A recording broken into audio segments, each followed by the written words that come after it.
പ്രിയദർശിനി കലാകായിക വേദി ചാലിങ്കാലിന്റെ ആഭിമുഖ്യത്തിൽ ഓണോത്സവം 2025 വിവിധ പരിപാടികളോടെ സംഘടിപ്പിച്ചു.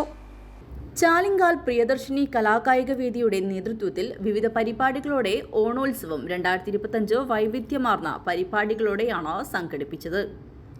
കുട്ടികൾക്കും മുതിർന്നവർക്കും വനിതകൾക്കുമായി നിരവധി കായിക മത്സരങ്ങളും വിഭവസമൃദ്ധമായ സദ്യയും ഒരുക്കി. രാവിലെ മുതൽ നടന്ന വിവിധ മത്സരങ്ങളിലെ വിജയികൾക്കും തിരുവോണനാളിൽ നടത്തിയ പൂക്കള മത്സര വിജയികൾക്കും ക്യാഷ് പ്രൈസ് ഉൾപ്പെടെയുള്ള സമ്മാനങ്ങൾ വിതരണം ചെയ്തു.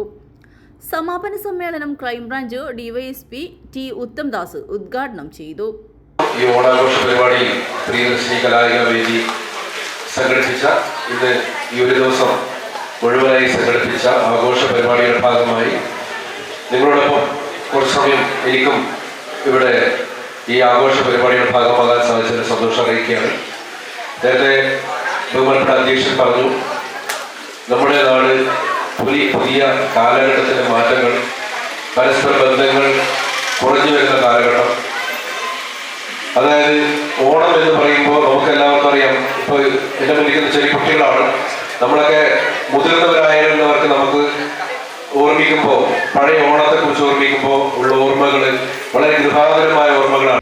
വിവിധ മേഖലകളിൽ മികവ് തെളിയിച്ച കുട്ടികൾക്കുള്ള അനുമോദനം നടത്തിക്കൊണ്ട് ഇത്തരത്തിലുള്ള സാമൂഹിക ആഘോഷങ്ങളുടെ കാലിക പ്രസക്തിയെക്കുറിച്ച് അദ്ദേഹം സംസാരിച്ചു. മുഖ്യമന്ത്രിയുടെ പോലീസ് മെഡൽ ജേതാവായ ടി ഉത്തംദാസിനെ പുല്ലൂർ പെരിയ ഗ്രാമപഞ്ചായത്ത് പ്രസിഡന്റ് CK അരവിന്ദാക്ഷൻ ഉപഹാരം നൽകി ആദരിച്ചു. ചടങ്ങിൽ ഗോപി മാസ്റ്റർ അധ്യക്ഷത വഹിച്ചു. ശിവപ്രസാദ്, ചന്ദ്രൻ, Narayanan, P. Manoj Kumar, V. Manoj Chalingal, Krishnakumar Meengoth, M. Gopalan, Rajesh Pullur, Prajitha എന്നിവർ സംസാരിച്ചു. News bureau, Kanhangad.